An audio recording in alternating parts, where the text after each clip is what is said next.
Hey, everybody, and welcome into the Volquest podcast every Tuesday right here at Volquest.com. I'm Eric Kane, Austin Price, Brent Hubbs, and Rob Lewis, along to discuss a bevy of topics. Of course, Tennessee football suffered its first loss of the season between the Hedges at Georgia.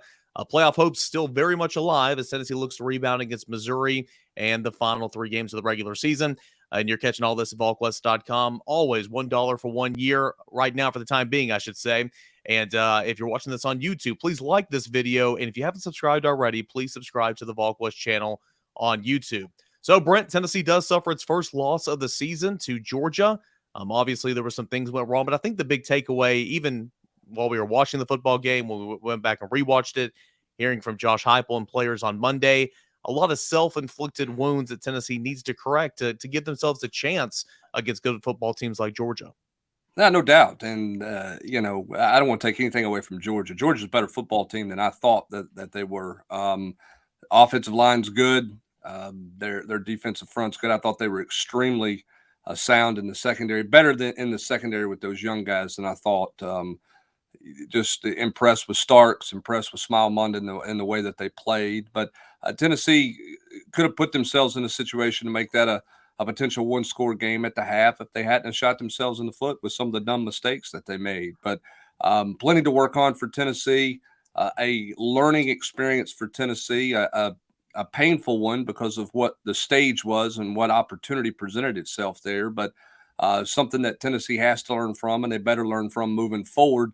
And don't let Georgia beat you twice. I think that's the big message from my perspective looking at it is don't spend all week dwelling on what you didn't get done, fix it, and move forward against a Missouri team that defensively poses some challenges. I don't think they can do what Georgia did, but that's been a very stingy Missouri defense this year to this point.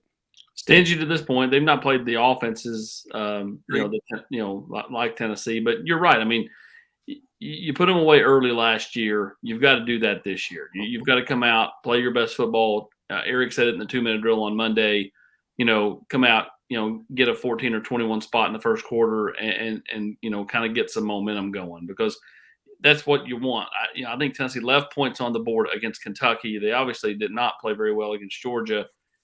Can they flip the script back, to where we saw against Alabama, and not just Alabama, but UT Martin? I mean, Tennessee went out there against an inferior Skyhawks team and just dismantled them, did whatever they wanted to do against them. I'm not saying that Missouri's UT Martin, but at the same time, Tennessee, if they go out and play the way they're capable, should be able to put up plenty of points, no matter how good Missouri's defense has been to this point. Rob, something that I picked up on in the Monday press conferences from Josh Heupel, from Hendon Hooker, from Latrell Bumpus, they didn't say it like this. I mean, it's the phrase I've been using: snap and clear. Just see it, learn from it, move on, Thanks, Butch, and get to work, like when Brent Hubbs said. And I feel like, Rob, that the leadership. I mean, Hendon Hooker looked dialed in on Monday, and I feel like the leadership in this locker room, you're going to see just that. You're going to see Tennessee come back and get off to a hot start because, again, I don't think that. Latrell Bumpus even said that they've come too far to let this, stop them. They're going to get back to work this week and try to finish it off the right way. Yeah, I mean, I'd be really surprised if they don't play well. I mean, really, really surprised. I mean, just, I might end up looking naive, but I just feel like, Heupel has the pulse of this team. You mentioned the leadership, Eric. I think they have a lot of veterans that are accountable to one another. I don't know if embarrassed was a strong word, but maybe too strong a word. But I think there was a lot of disappointment in how they played on Saturday, and I think that you're going to have a group of guys that are anxious to get back out and say this. That's not us. This is, we can be better, we can do better, and I'll be really surprised if they don't close strong. I'm like Brent said, you can't let Georgia beat you twice, and I don't think this team is built like that. So in order to correct some of those miscues that happened in that football game, I mean, 9 penalties for Tennessee, 8 of them pre-snap penalties, 7 of them false start penalties.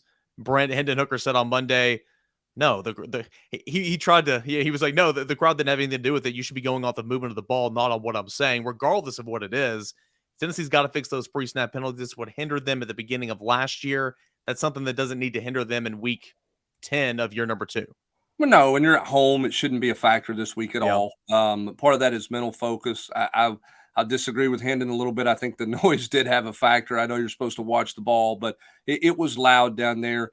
I told you this on the rewind. When I watched the rewind, I knew the self-inflicted wounds were pretty significant, but I mean, Tennessee hurt themselves a lot, particularly in that first quarter, with just some really some uncharacteristic mistakes kind of on both sides of the ball, some stuff they haven't done. So I would imagine when Tennessee watched the tape as players and the coaches watched it, I mean, I'm not a silver lining. I think it became more angry than anything else because there were some opportunities there to make that a more competitive football game. I'm not saying Tennessee should have won or could have won or whatever, but they hadn't overthrown Jalen Hyatt this year, right? Hendon Hooker's not missed on those. He hadn't missed a Brew McCoy deep shot very often. They missed a couple of deep shots that were there.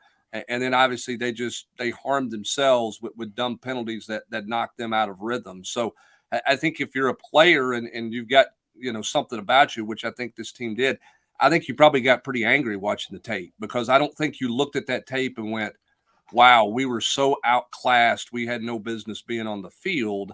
I think it was more of a, wow, they're good. We should have been more competitive, and we eliminated ourselves from being as competitive in that game as we should have been because of the dumb things and the mistakes we made. So moving forward, Austin, obviously, and this is the message on Monday, you take it game by game. Next game is the most important because it's the next game and all that. But for Tennessee Atlanta, you're not going to get there, but you could still be playing in the college football playoff. For Tennessee, do you need to go out there and win by 40? I mean, is there some style points here? How would you approach this? You got to get the win. The win is a win. But how would you approach these last 3 games if you're Tennessee's offense or really Tennessee's entire team? Yeah, I mean, I think if you're Tennessee, I don't know if you have to win by 40, but you got to win 52-24 or something like that. I mean, you got to win games like that, 48-20. You need to score points, and your defense needs to make some plays, and all that matters. And again, I do think that the schedule has been friendly to Tennessee this year from a standpoint of, you've got buffers. This is Missouri's team's capable. They're scrappy, but it's a nice buffer game because it's senior day. You get them at home. It's not like you're having to go to that South Carolina game. If it was this week, to me, it would be more concerning. I think being able to come back home this week is a big deal. And kind of build your momentum back. Like I said, you still have everything right in front of you. And at worst case scenario, you're in a New Year's Six bowl game at 11-1 if you take care of business in this last 3. So, I think for Tennessee, it's all about just kind of getting the momentum back, getting some confidence back. Not that they really lost it, but at the same time, I think anytime you kind of get punched in the mouth, you need to punch back. And Tennessee will need to punch back early Saturday. That way it doesn't create doubt or anything like that. They can just keep rolling. I think, Rob, one of the benefits for Tennessee here is they don't have to change their style of play to get style points. Right. I mean, they got to go play what they do because they're all about rolling up offensive numbers. That's what the head coach likes, and that's what they do. So it's not like they're a team who plays it close to the vest, who suddenly has to try to be, more impressive or more dynamic. They've just got to go be themselves, which I think is not a bad thing for this team. I mean, you're going to go play super aggressive like you've done all year long, right? Yeah, and even, to your point, Hubbard, even if they are up, 38-10 on somebody at halftime, when Joe Milton and everybody comes in, it's not ground and pound. I mean, Heupel's still running his offense. I mean, we've seen, Milton throw multiple touchdowns in the second half and multiple big ones. So I think I hadn't really considered that, but I think you make a good point where it's not going to, they don't have to get out of character to score 56 on somebody. Yeah. Now, in terms of the games and the schemes and all that, and, we continue to break down Missouri as the week goes on. It's a copycat league. You're going to watch the tape. You're going to see what Georgia did against Tennessee. But, Brent, I'm not sure Missouri or South Carolina or Vanderbilt have the athletes. In fact, I know they don't have the athletes out there on the perimeter to lock down and say, hey, man on man, you beat me, you win. You're not going to beat me much. What do you think defenses are going to try to do to try to slow down Tennessee's offense, much like Georgia did? Well, I don't think Missouri can do a 180 on what they do off defensively. When you look at them statistically, they're super aggressive. I think they've got right at 70 tackles for loss this year. They've got 20 sacks or something to that effect. I mean, they have been an aggressive, blitzing, really attacking defense, and their two of their top 3 leading tacklers are their safeties. I watched that Georgia game. They were straight downhill in the box, and their safeties really attacked at the line of scrimmage. Georgia mixed some things up and could because their defensive front could get interior penetration. I think Missouri has had to commit more people there, which has allowed them to play some man-on-man coverage on the outside. But as Austin said earlier, when you look at their schedule, Rob, you're not afraid of Vanderbilt's receivers getting over the top. You're not afraid of where Kentucky is with their passing game right now with those young receivers. They have not, and Georgia's not been a vertical passing threat. I mean, the Arian Smith 50-yard reception was their longest of the year by a receiver all season long against Tennessee on Saturday. So it's going to be interesting to see how Missouri adjusts to a true big play offense, because they haven't played one of those in the SEC this year. Because I don't consider Florida really that kind of offense either. And they have a weird schedule for an SEC team. They've only played one ranked team, and we're sitting here in the middle of November. Or one team that's currently ranked, and that's Georgia. I mean, Kentucky spent some time in there, so yeah. I mean, their schedule has not. I mean, Tennessee's got 6 games against ranked teams, and they're 5-1. And Missouri, you look at them, they played one of those. And you kind of touched on this, Humber. I thought the biggest thing, and I didn't probably watch it under a microscope like you and Eric did, but it just having it on and rewatch it, just Georgia's ability to get home with 4, I think was the biggest factor of the day for Tennessee's offense. I mean, I'm not saying they doubled up on the perimeter, but they were able to play some games and give help here and there. And basically what they avoided was getting in those traps that Heupel and Goles seem to get people in every game a couple of times, where do I have him? Do you have him?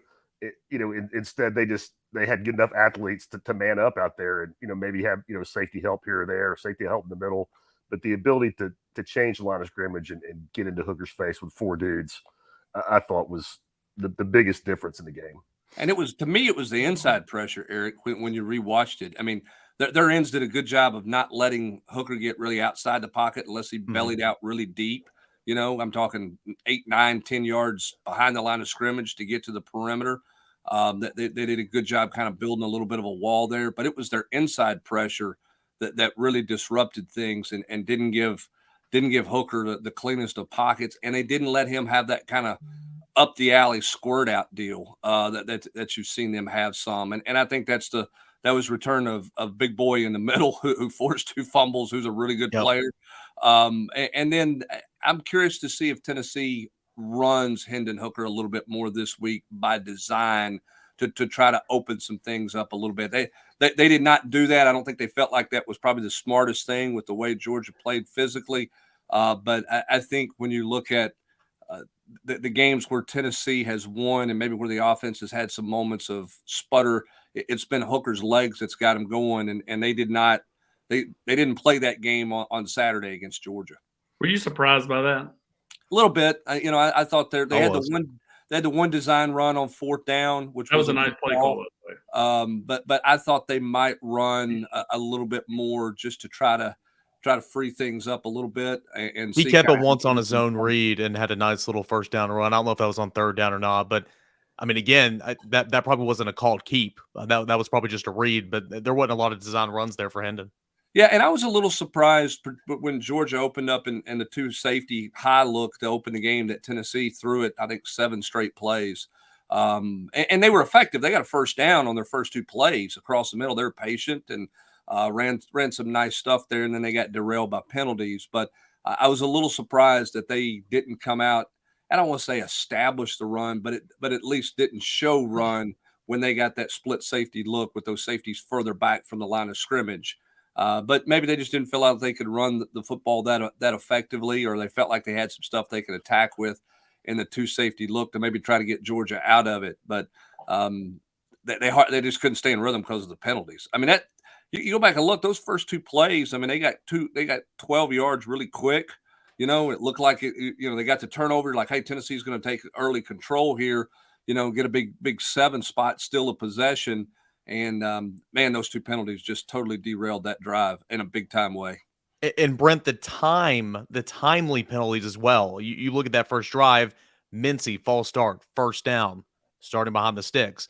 Fant, false start on 3rd down, moving it back. You look later in the second drive of the game, Mincy, false start on 1st down. I mean, that you never want to have a penalty, don't get me wrong, because it's still yardage, but on 1st downs, on 3rd downs, it was kind of nerve-wracking in that sense. And I also don't think that, Tennessee might not be able to run it effectively all game long the way they wanted to, but, losing one of your workhorse backs and Jabari Small early on in the football game probably didn't help that much. Yeah, when you go 1st and 15, it's hard to run the football, Mm-hmm. right? I mean, you don't want to be sitting there 2nd and 13, or 2nd and 12. That's not the position you want to be in. So that changes your play calling a little bit. And I mentioned this on Sunday, I think in the review piece and a post on the message board. It's not just the penalties losing yards, Rob. It's the stoppage of play. You're trying to go fast and create confusion with Georgia back there and get them a little helter-skelter. They get a chance to catch their breath because the official's moving the football 5 yards, Yeah, and that disrupted it. I don't think tempo ever came to the front. Do you guys? I mean, do you think? I mean, there was ever a time when Tennessee affected them with tempo? No. Nope. I mean, And I don't know that they got close. Injuries, that slowed them down too. Well, I mean, there was one drive, there were 4 injuries. There were 2 by Tennessee and 2 by Georgia. Yeah. I mean, they're just every drive had some significant stoppage of play.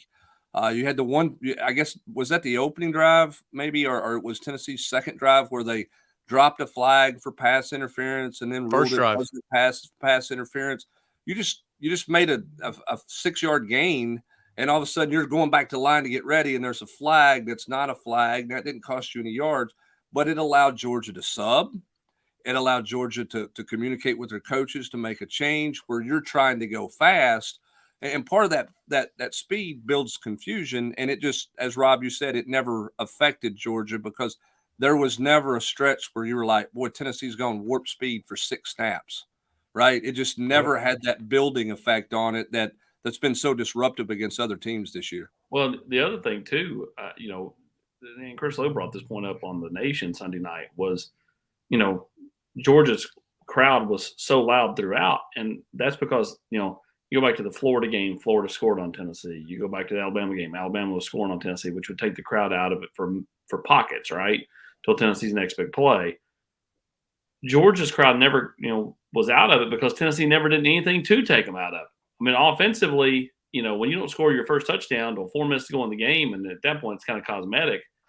The crowd's been able to be, at a fever pitch the entire game. Well, and look, college football fans are crazy, right? Message boards, Twitter, and talk radio, they're all crazy, but they're not dumb. Georgia fans knew, Rob, that a field goal stop, forcing a field goal in that opening drive was a big win for Georgia's defense. So that giving up a field goal there wasn't going to slow the crowd down. That crowd wasn't like, oh, no, we're in trouble. Whereas if you score a touchdown, that changes the dynamics a little bit. But that crowd was jumping after they gave up a field goal because they just gave Tennessee the ball in field goal range and got to stop. That's a win for Georgia's defense. It was a bigger win for Georgia's defense than if they had gone 3 and out, punted, and then Tennessee had punted it back to them. To me, yeah. I mean, for Tennessee to take over on their end of the field, perfect start. You're thinking if you're a Tennessee fan, and then to not be able to capitalize. If you go up 7, watching that, I don't know that it would have made a difference, but that game feels a lot different if it's 7-0 before Georgia's gotten their first down. And again, you can never know how everything works out. But if Tennessee is able to punch that one in, you probably don't have the third offensive possession by Georgia ending that 75-yard punt that completely changed everything. Yeah, which an early score there, Eric. I'm sorry, I didn't mean to interrupt you. The early score there by Tennessee for a touchdown settles that game. That game felt stressed and chaotic for Tennessee. Like it was just everything was really, really hard and it was just really chaotic. They never got settled because they couldn't get that one play or that one punch in to kind of get the game sort of settled in the way you wanted to. It took a while to get to that point. I don't know that it ever really got to that point. Had you scored there, it would have changed the emotions in that stadium and would have changed the emotions on Tennessee's sideline, I'm sure. Oh, for sure. I mean, there was never any rhythm, and that was evident watching it in real time, especially on replay. There was just never any rhythm for Tennessee offensively. And then, Rob, you're talking about that big old punt from Georgia. I mean, it had Tennessee backed up, couldn't do anything, and then Tennessee punted it back from its own end zone, and they got the football at the 37. They went ahead and scored on that first play, but they still had great field position right there at the plus 37. So Tennessee was just very unsettled from the get-go, and then it was that first quarter that did them in. Defensively, all these plays counts. I keep saying that they all count because you gave them up. But, I mean, gosh, you give up 3 chunk plays on all 3 of those scoring drives, and, you erase some of those. And I thought Tennessee defensively did some positive things at points in times. Did they play good enough to win the game? No. But, I thought the linebackers played pretty well. I think the secondary is getting better. This was kind of more of a tailored game for the linebackers to play, Austin. But I thought Jeremy Banks and Juwan Mitchell and Aaron Beasley had a big TFL for a loss of 5 yards there in the fourth quarter. You just got to limit those big plays because you can't hurt yourself with inflicting wounds offensively, and you can't give up the chunk plays defensively. And that's exactly what Tennessee did on Saturday. Yeah, Tennessee's been really good about that. I mean, when you go back to the Alabama game, like Alabama didn't big play them. They just kind of, outside of the one 35-yard touchdown run by Jahmyr Gibbs, it was, Alabama driving the field, and Saturday, the 75-yard punt gave, Georgia the ball subsequently after they got the stop at the 30-yard line, and then double move touchdown. But I mean, you're right. I mean, Arian Smith with the big, 50-yard catch, and Georgia's able to hit a few plays. I mean, you go back and if you'd said Brock Bowers is going to, be very, very limited in his stat distribution, you would have said, Tennessee's got a great shot to win. Instead, there was a game that just never felt like it was close at all. Yeah, I mean, if you'd have said Brock Bowers was going to have 3 catches for 27 yards and Georgia was going to be held under 30 points, you're taking a Tennessee win. I mean, yeah, is what you're doing. I'm not trying to discredit Ladd McConkey. He led the team in receptions coming into it, but I didn't see Ladd McConkey converting on 3 third downs and having a big double move to score. I didn't see that type of production out of a wide receiver. I thought it'd be a Brock Bowers if Georgia was going to beat Tennessee. But I don't want to be this guy because I think Georgia was better. I think we all agree Georgia was better. Yeah, deserved the win. But just to cut, if Hooker doesn't overthrow Hyatt in the first quarter, if Juwan Mitchell gets home on Stetson Bennett and doesn't let him outside the pocket on the 3rd down scramble for a touchdown, I mean that's an 11-point swing right there in the first quarter. I mean, I still think Georgia was better. It's not spilled milk. Tennessee could have won, but if just those 2 plays go differently, it's a far, far different game at halftime. Well, and take 3rd and 2 at the 9 and convert that instead of making it 3rd and 12 with back-to-back false start penalties in the second quarter. So, I mean, again, that's the point. Georgia's the best team in the country, okay? And I'm not negating that. What I'm saying upon the rewatch is Tennessee wasn't as far off in that game in terms of being able to compete with them if they would have just not made the mistakes that they made in the football game. Here's another thing. Kirby Smart was perfectly fine with his secondary getting penalties. Don't get beat, right? No layups, right? If you're in trouble, grab them. How many teams are going to play Tennessee that way moving forward? Is that going to be a real coaching point for all secondary coaches out there that says, hey, if you think you're in trouble, just tackle the guy. We'll take 15 yards and play another play instead of giving up 55 yards for a touchdown or 60 yards for a touchdown. Because there was a real mentality with Georgia there. I mean, Kirby's a guy who loses his mind on the sidelines frequently. He never got upset about his 4 defensive holding penalties. They didn't bother him in the least because he made it very clear, don't give them anything easy. Is that how teams play Tennessee in the secondary moving forward? Because that's not a wrinkle we've seen to this point. Even as it was happening, guys, I thought that it reminded me of Rick Pitino coaching full court press and telling his guys they're not going to call them all. So just right. Be aggressive, be physical. I mean, that's what I thought of as it was happening because I think you're exactly right, Hubbard. He was just, hey, we'll take a few, but we're not going to let it get thrown over our heads. I mean, they're not even if you go 15 yards, and you get down, you're backed up inside your own, in the red zone. It's a lot easier to defend because there's a lot less ground to defend, inside the 20 than, Tennessee hitting chunk plays on you that could potentially end up in 50 or 60 yard, touchdowns. Yeah.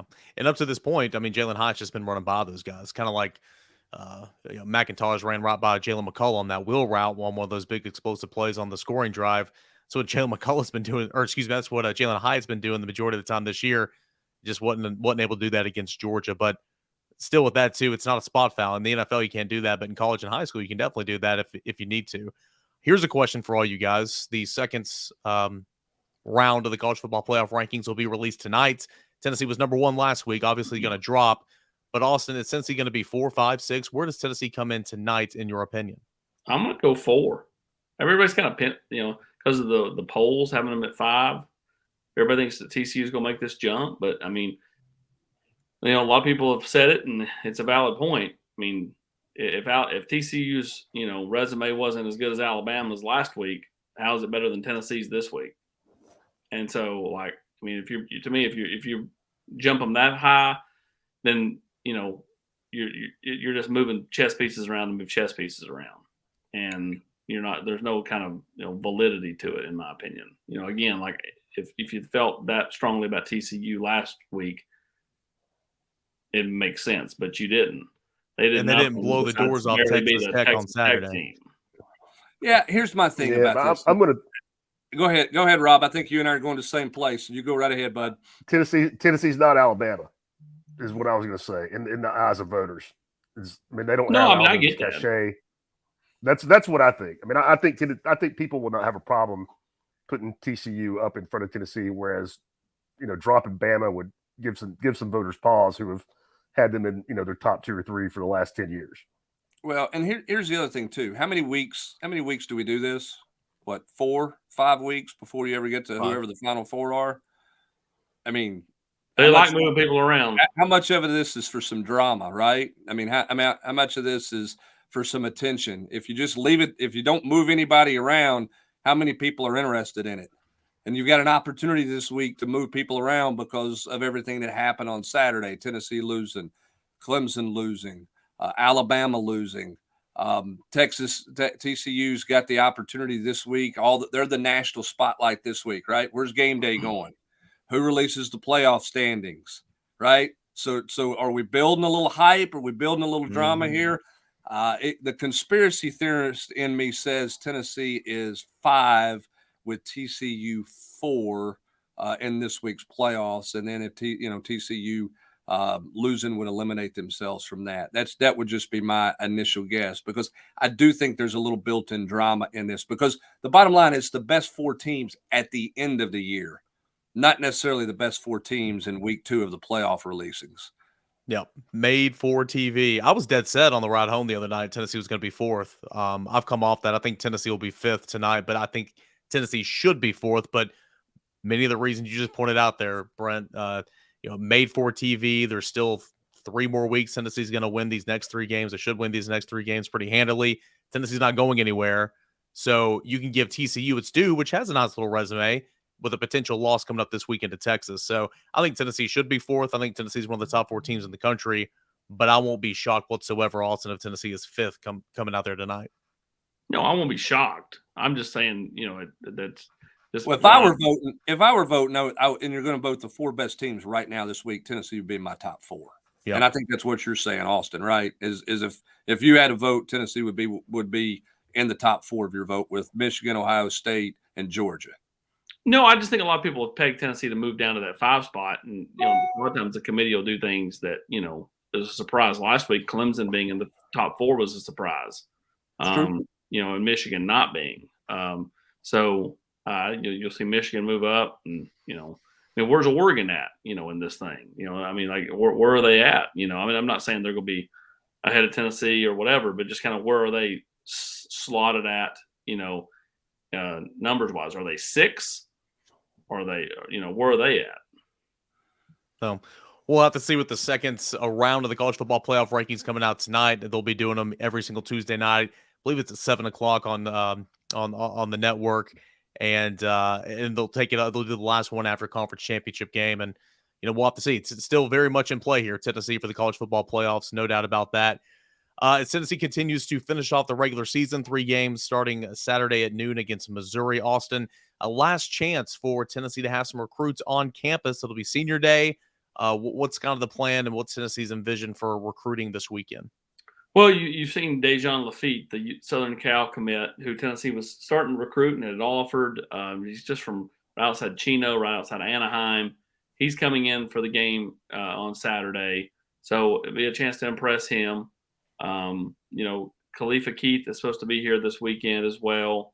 And then we'll see who else makes it in. Again, this is the last chance for a game.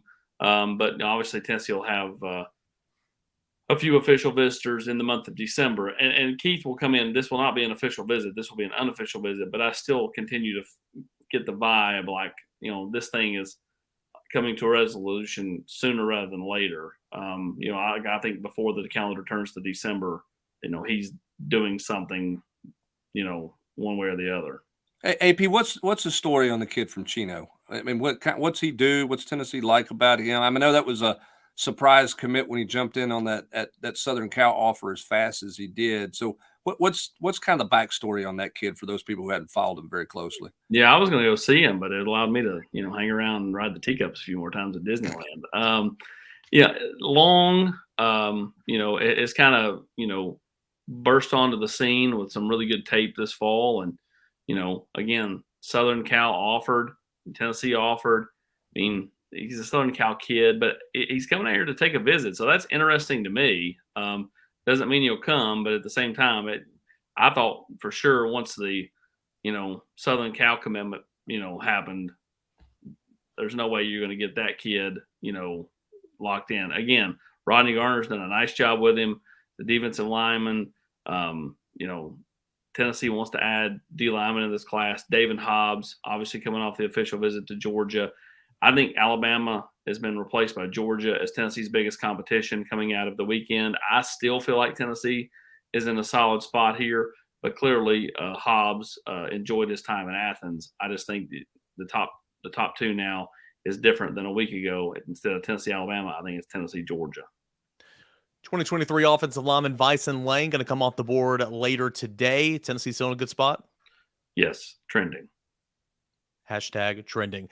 Anything else for 24s, especially in-state here with the last home game weekend coming up? I mean, Tennessee continues to still move the needle very much down in Chattanooga, out in Nashville. Already 3 2024 commits for that class. Yeah, 4 2024. 2024 commits, yeah. Yeah, Mazio Bennett, Jonathan Eccles, Carson Gentle, and then, of course, Caleb Beasley. So a nice start to that 24 class, some really solid pieces.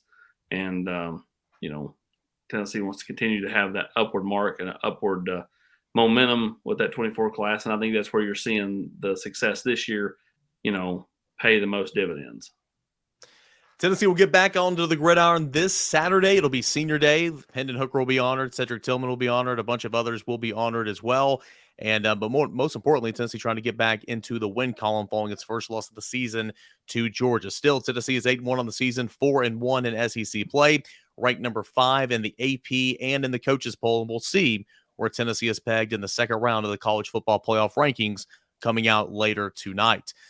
Appreciate you guys for checking in with us here on the Volquest podcast. Get your mailbag questions in. Brent will post that thread sometime today, so get them in there for the Volquest mailbag podcast. That's coming up on Thursday. $1 for 1 year. Join us over here. It's a good Tennessee football season. Having a whole lot of fun over at Volquest.com with the new On3 sites. And like this video and subscribe if you haven't already to Volquest on YouTube. For Austin Price, Brent Hubbs, Rob Lewis, I'm Eric Kane. Appreciate you guys, as always, for listening right here on the Volquest podcast.